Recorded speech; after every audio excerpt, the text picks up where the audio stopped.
मराठी, सकारात्मक पारदर्शी पत्रकारिता।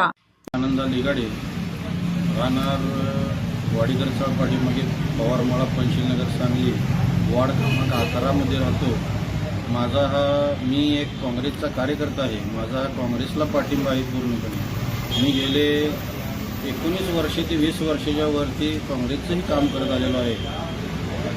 मला परवा रात्री भाजपच्या मनोज सरगर हे एक उमेदवार उभे आहेत, त्यांच्या कार्यकर्त्यांनी व संतोष रुपनर हे एक उमेदवार आहेत भाजपचे, यांच्या कार्यकर्त्यांनी मिळून माझ्या घराजवळ येऊन माझा रस्ता अडवून मला मारहाण केलेली आहे। मला व माझ्या पत्नीलाही सोडवण्यास आले असताना पत्नीलाही लाथाबुक्क्यांनी मारहाण केली आहे।